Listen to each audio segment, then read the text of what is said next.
وزیر اعظم شہباز شریف کی ایڈوائس پر صدر مملکت ڈاکٹر عارف الوی نے مدت پوری ہونے سے پہلے ہی قومی اسمبلی تحلیل کر دی۔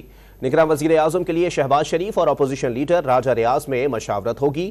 دونوں میں اتفاق نہ ہوا تو معاملہ پارلیمانی کمیٹی میں چلا جائے گا۔ صدر مملکت ڈاکٹر عارف الوی نے قومی اسمبلی تحلیل کر دی۔ صدر مملکت نے وزیر اعظم کی ایڈوائس پر آئین کے آرٹیکل 58(1) کے تحت اسمبلی کی تحلیل کی سمری پر دستخط کیے۔ اسمبلی کی تحلیل کے ساتھ ہی موجودہ حکومت اور وفاقی کابینہ ختم ہو گئی۔ تاہم نئے نگراں وزیر اعظم کی تقرری تک شہباز شریف بطور وزیر اعظم فرائض انجام دیتے رہیں گے۔ نگراں وزیر اعظم کا تقرر وزیر اعظم اور اپوزیشن لیڈر کی مشاورت سے ہوگا۔ وزیر اعظم اور اپوزیشن لیڈر کے پاس نگراں وزیر اعظم کی تقرری کے لیے 3 دن کا وقت ہے۔ دونوں میں نگراں وزیر اعظم کے نام پر اتفاق نہ ہونے پر معاملہ پارلیمانی کمیٹی کے پاس جائے گا۔ کمیٹی میں بھی اتفاق نہ ہونے پر نگراں وزیر اعظم کا فیصلہ الیکشن کمیشن کرے گا۔ پیپلز پارٹی نے نگراں وزیر اعظم کے لیے سابق سیکرٹری خارجہ جلیل عباس جیلانی اور سابق چیف جسٹس تصدق حسین جیلانی کا نام تجویز کیا ہے، جبکہ MQM کی جانب سے گورنر سندھ کامران ٹیسوری کا نام سامنے آ چکا ہے۔ آئین کے مطابق اسمبلی کی قبل از وقت تحلیل کی صورت میں 90 دن میں انتخابات کا انعقاد ضروری ہے، لیکن نئی مردم شماری کے نتائج منظور ہونے کے بعد الیکشن کمیشن نئی حلقہ بندیاں کرنے کا بھی پابند ہے۔ نئی حلقہ بندیوں کے لیے الیکشن کمیشن کو 4 سے 6 ماہ درکار ہوں گے۔ آئینی اور قانونی ماہرین کے مطابق نئی حلقہ بندیوں کی صورت میں عام انتخابات آئندہ سال فروری یا مارچ تک ملتوی ہو سکتے ہیں۔